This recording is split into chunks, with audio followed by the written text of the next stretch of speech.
E eu quero convidar você a abrir a tua Bíblia na carta de Paulo aos Colossenses, capítulo de número 1. Deus tem uma palavra para o meu e para o teu coração.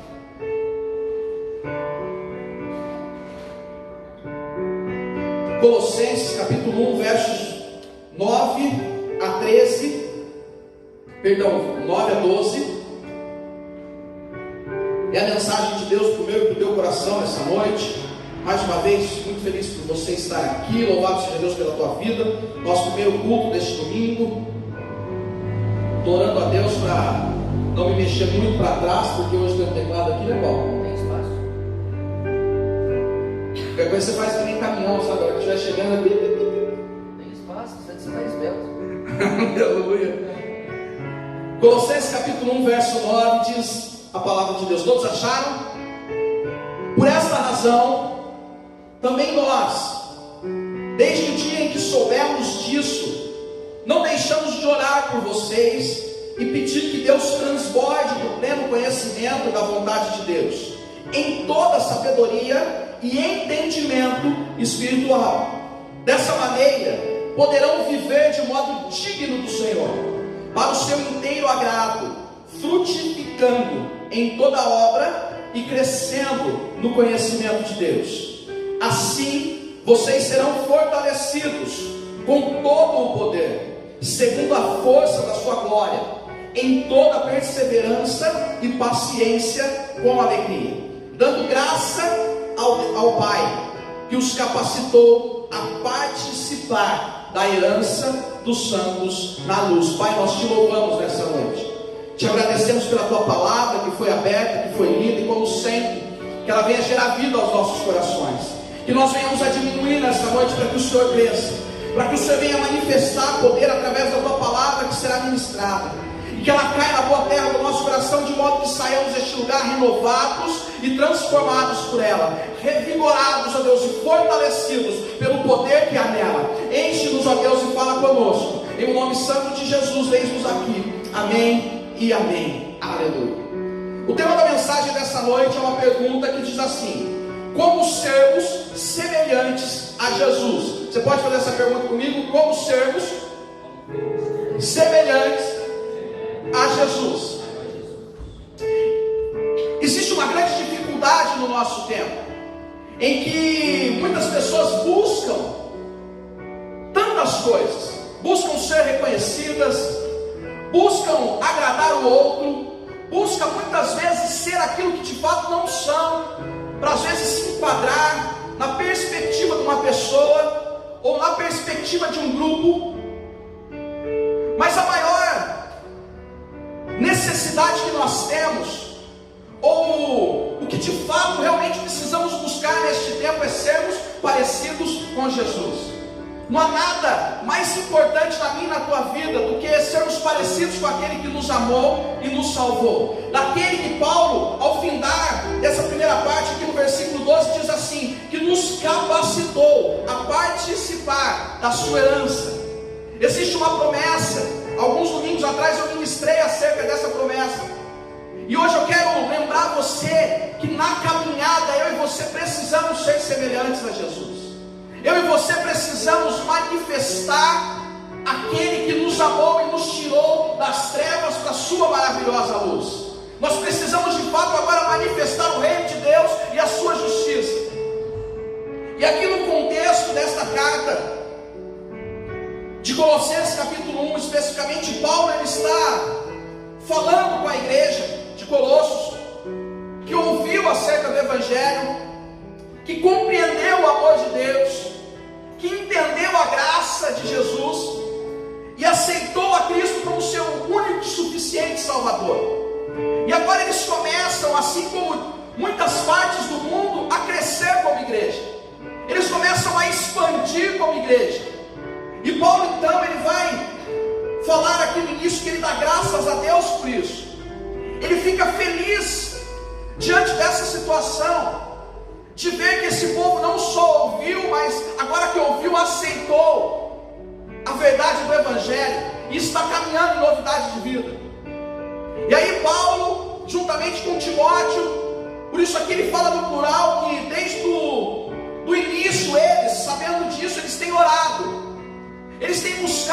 por esta igreja.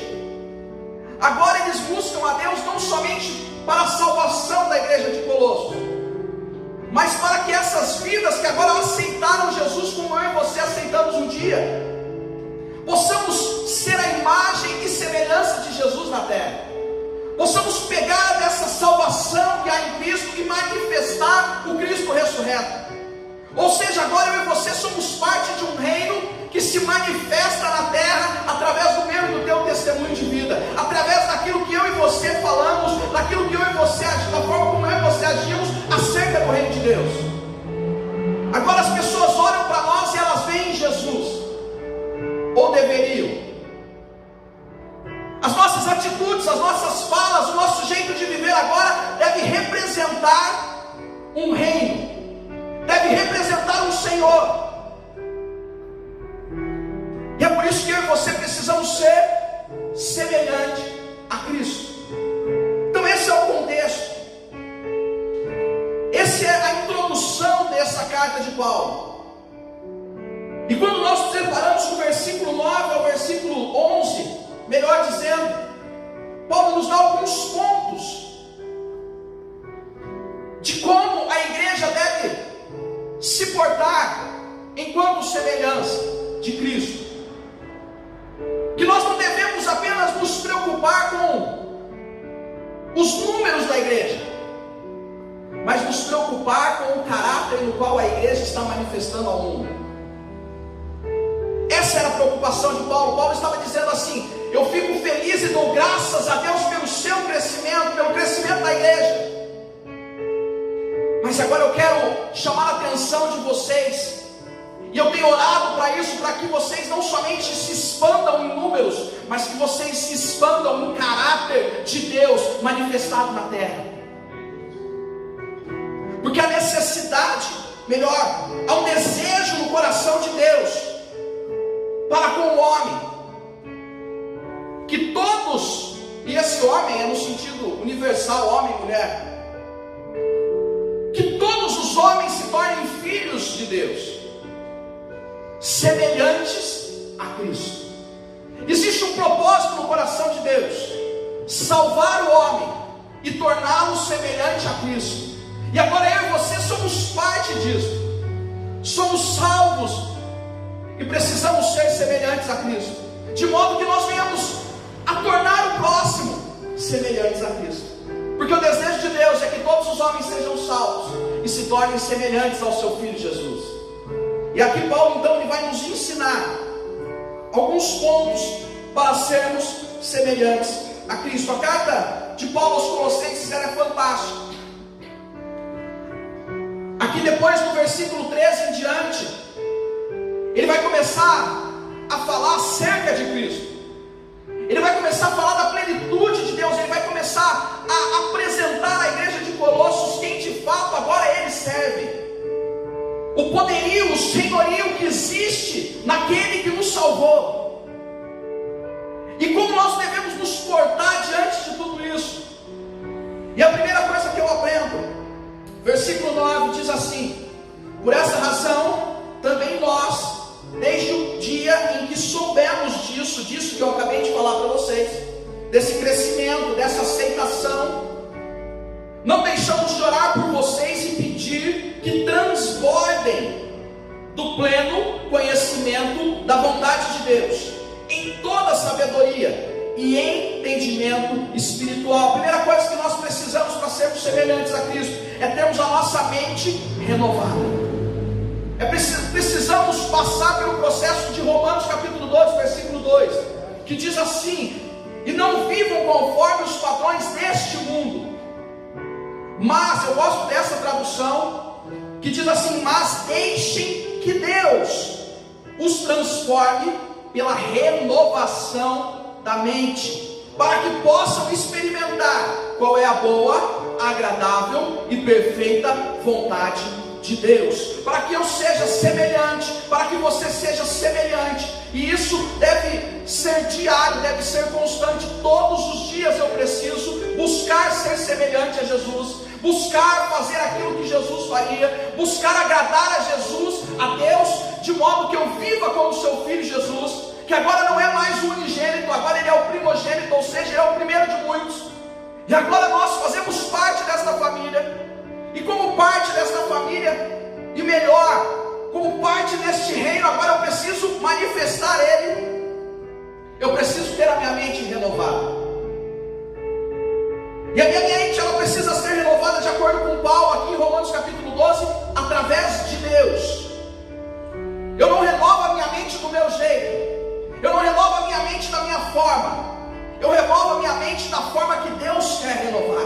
Porque Ele quer colocar em mim o caráter de Jesus. Ele quer colocar em mim a pessoa de Cristo sendo manifestada agora por intermédio do Espírito Santo na minha vida. Ele quer que eu viva agora de acordo com o reino superior. Ele quer que agora eu viva de acordo com os padrões, não deste mundo, mas os seus padrões. E eu não estou dizendo que tudo isso é fácil, ainda mais para nós que somos carne. Mas eu estou dizendo que existe um Espírito Santo da verdade, que nos ajuda em todo o tempo todo, para que nós sejamos melhores a cada dia.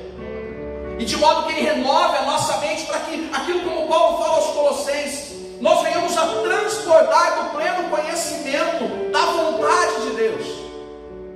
Eu só posso cumprir a vontade de Deus se eu compreender aquilo que Deus quer para a minha vida, mas eu só compreendo aquilo que Deus quer para a minha vida se eu estiver em conformidade a minha vida com Deus. Eu busco Deus, eu me consagro a Deus, eu oro a Deus, eu leio Deus, eu quero mais de Deus, e eu vou tendo a minha mente renovada, eu vou tendo a minha mente trabalhada, eu vou tendo em mim a vontade de Deus sendo aperfeiçoada. E às vezes eu não vou concordando com tudo, às vezes eu não vou entendendo a bagunça, mas eu começo a ter a minha mente transformada, de modo que eu compreenda que mesmo que eu não aceite, mesmo que eu não concorde, mesmo que eu não compreenda, a vontade dele continua sendo boa, agradável e perfeita. Porque Jesus, ele está no Getsemane, e no Getsemane ele está angustiado. A Bíblia diz que ele chega a suar sangue, e ele diz: Senhor, se possível, passa de mim esse cálice, passa de mim essa situação que eu irei viver. Mas aí, como ele tem a sua mente renovada, como ele nos ensina através da tua vida, porque mesmo sendo Deus, ele não usurpou-se ser igual a Deus. Antes a si mesmo se esvaziou, tomando a forma de servo, de homem. E ele foi obediente até a morte de cruz. Talvez como homem, ele não queria. E ele pede para que Deus faça aquilo. Mas entendendo a vontade de Deus, ele diz: todavia, seja feita a sua vontade. Às vezes nós não queremos, às vezes nós não entendemos, às vezes nós não compreendemos, às vezes nós achamos que está tudo ao contrário daquilo que nós planejamos, como 2020. Mas se nós estamos debaixo da vontade dele, sabemos que todas as coisas cooperam para o bem daqueles que amam e foram chamados segundo o seu propósito. Qual é o propósito? Sermos semelhantes, alcançarmos vidas para ser filhos de Deus semelhantes a Cristo.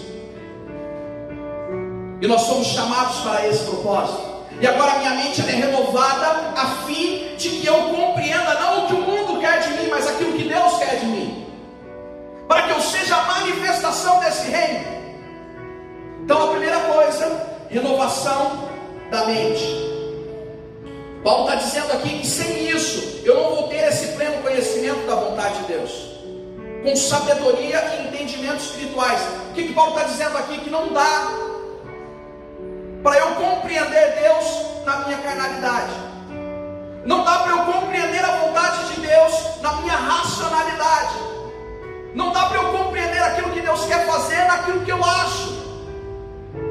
O entendimento é espiritual, a sabedoria é de um entendimento espiritual, mas isso acontece num pleno conhecimento de quem é Deus, desde que minha mente seja renovada pelo próprio Deus. Segunda coisa, ele diz, versículo 10 na parte A: dessa maneira poderão viver de modo digno, para o seu inteiro agrado. Segunda coisa que eu aprendo: para sermos semelhantes como Jesus, precisamos viver de modo digno. Efésios capítulo 4, verso 1 ao 3 diz assim: por isso, Paulo dizendo à igreja de Éfeso, por isso o prisioneiro no Senhor, peço que vocês vivam de maneira digna da vocação a qual foram chamados, com toda humildade e mansidão, com longanimidade, suportando uns aos outros em amor, fazendo tudo para preservar a unidade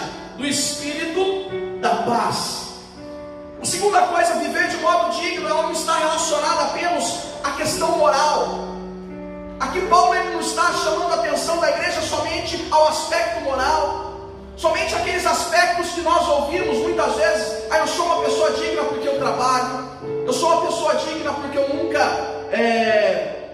roubei ninguém, eu nunca passei ninguém para trás, eu sou uma pessoa digna porque eu sou honesto, eu sou uma pessoa digna porque quando alguém me dá um troco a mais eu devolvo. Esse digno de Paulo aqui, de viver de modo digno, não está relacionado somente a essa questão moral, de honestidade que nós devemos cumprir. Quando se trata de Jesus, eu acabei de dizer no tópico antes, é espiritual, ou seja, Ele está nos levando a mais do que a moral, a mais do que essa honestidade. Agora Ele está nos levando ao mais profundo desse modo digno de viver. Ele está dizendo que além de tudo isso que nós temos que fazer, porque agora nós manifestamos a Cristo, então temos que ser sim honestos, trabalhadores, verdadeiros, temos que cumprir tudo isso. A moral, não pode haver em nós mancha, não pode haver em nós dúvida, mas ele vai dizer assim, que vocês precisam também ser humildes, que viver de maneira digna é vocês viverem de forma mansa. Viver de modo digno também é viver com longanimidade, suportando uns aos outros em amor, fazendo de tudo para preservar a unidade do Espírito no vínculo da paz. Ele está dizendo: não pode haver mais em vocês contendas, não pode haver mais em vocês divisão, não pode mais haver em vocês espírito de briga, não pode mais haver em vocês espírito de confusão, não pode mais haver em vocês fofoca, não pode mais haver em vocês nada que vai desfazer o vínculo da paz do Espírito Santo na igreja, o vínculo da paz do Espírito Santo na comunidade, o vínculo da paz do Espírito Santo na casa. Agora, manifestar, viver de modo digno como Cristo, é eu manifestar a característica de um reino que me torna humilde, que me torna manso, que me torna longânimo, paciente. E ele diz assim: para que o seu inteiro, para que seja do inteiro agrado de Deus. A palavra diz em Samuel, 1 Samuel capítulo 15, verso 22, que obedecer é melhor do que sacrificar. Não é remediar, é sacrificar. Desse modo, todo o sacrifício foi feito por Jesus. Mas isso não nos dá carta branca para viver de qualquer jeito, para vivermos à la vontade, para pegarmos o sacrifício de Jesus e agora termos um cheque em branco para fazermos o que quisermos. Pelo contrário, agora Ele nos dá uma incumbência muito maior do que sacrificar. Ele nos dá um dever de obedecer. Obedecer a quem? Obedecer àquilo que o reino de Deus, que a palavra de Deus, que a vontade de Deus, que Deus quer para a minha vida. E Jesus, Ele não nos pede nada que Ele não tenha feito primeiro. Jesus, em todo o tempo, tudo que Ele ia fazer, mesmo sendo Deus, Ele falava: Pai, graças te dou. Porque Ele representava algo, alguém neste mundo. E agora a vida dele consiste em obedecer. Eu disse agora há pouco, Ele foi obediente até a morte, e morte de cruz. Ele não hesitou, Ele não voltou atrás, Ele não desobedeceu, Ele cumpriu. O viver de modo digno que Paulo está dizendo aqui é viver de forma que eu agrade inteiramente a Deus. Haverá momentos que para agradar a Deus você vai desagradar a você mesmo, mas o que vale é a vontade dele, o que prevalece é o querer dele, porque nós somos semelhantes a ele. Terceira coisa, a parte B diz assim, do mesmo versículo 10: frutificando em toda boa obra e crescendo no conhecimento de Deus. Frutificando em toda boa obra. Terceira coisa, para sermos semelhantes a Jesus, nós devemos dar frutos. João capítulo 15, verso 5 diz assim: eu sou a videira, Jesus dizendo, vocês são os ramos. Quem permanece em mim e eu nele, esse dá muito fruto, porque sem mim vocês não podem fazer nada. Quando eu dou fruto, eu cresço no conhecimento de quem é Deus. Quando eu dou fruto, eu manifesto a Jesus. Porque é impossível eu fazer aquilo que Jesus requer de mim. É impossível eu estar em Jesus, o próprio Jesus está dizendo. É impossível eu seguir, eu obedecer, eu estar em Jesus e não dar frutos. Porque agora as pessoas vão olhar para mim e para você e elas não vão ver a nós, mas elas vão começar a olhar e vão começar a perceber os frutos de Deus em nós e através de nós. Elas vão olhar e falar: mas esse Rodolfo está diferente. Nossa, mas o fulano está diferente. Você já começou a dar fruto. Você que é um filho difícil de lidar, aí você começa a entender o Evangelho, você começa a compreender que Jesus está na tua vida, você começa a mudar na tua casa. Aí você nunca lavou um garfo e você começa a lavar uma louça para sua mãe vai falar: o que aconteceu? Que bicho mordeu ele? Não foi bicho, é a presença de Jesus na tua vida, é o Espírito Santo que começa a mudar você, e aquilo que você fazia ou deixava de fazer, que não agradava a Deus, agora você começa a fazer para agradar a Deus, ou deixa de fazer para agradar a Deus, depende da situação, e as pessoas começam a olhar e não mais ver as suas atitudes errôneas, mas ver um Jesus que transforma a vida. Daí ela vai olhar para você, falar: se Jesus mudou a vida dele, tem jeito meu marido. Se Jesus fez isso na casa dele, tem jeito para minha casa. E aí o Espírito Santo de Deus te usa com poder e autoridade para dar frutos. Mas esse fruto não vem de mim, esse fruto não vem da minha sabedoria, não vem do meu conhecimento, não vem do meu dinheiro, não vem daquilo que eu sou, não vem daquilo que eu tenho, vem porque eu estou em Jesus. O próprio Jesus diz aos seus discípulos: se vocês permanecerem em mim, e eu e vocês darão frutos. Mas entendam que sem mim, vocês não farão nada. Mas se eu estiver em vocês e vocês em mim, o fruto de vocês prevalecerá. Porque esse fruto não é para a tua glória, não é para a minha glória, mas é para a glória de Deus.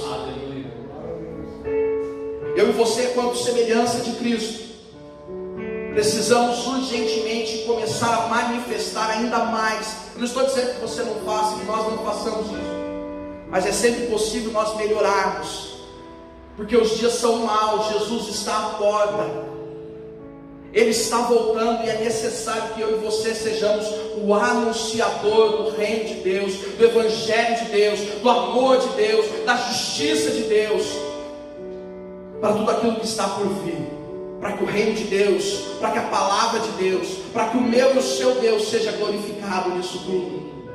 E a quarta e última coisa, versículo número 11 diz assim: assim vocês serão fortalecidos com todo o poder, segundo a força da sua glória, em toda a perseverança e paciência. Quarta e última coisa, relacionamento com o Espírito Santo. É impossível eu ser semelhante a Jesus se não houver em mim se não houver em você relacionamento com a pessoa do Espírito Santo.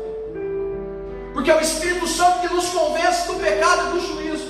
É Ele que nos faz lembrar de todas as coisas. É Ele que nos ajuda. É Ele que nos ampara. É Ele que intercede por mim e por você com gemidos inexprimíveis. É Ele que transforma o meu e o seu interior, de modo que o Senhor tenha liberdade de trabalhar a minha e a sua mente, para que tudo isso que eu falei aqui aconteça.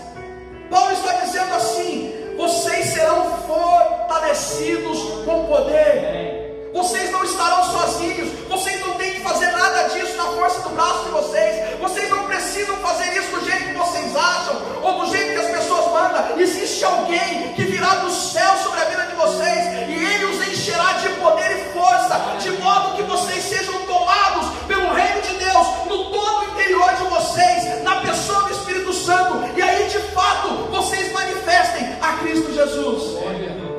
Atos capítulo 1 verso 8 diz: então vocês receberão poder ao descer sobre vocês o Espírito Santo, e serão minhas testemunhas, tanto em Jerusalém, como em toda a Judéia e Samaria, e até os confins da terra. Jesus está dizendo que esse poder vem sobre a minha vida,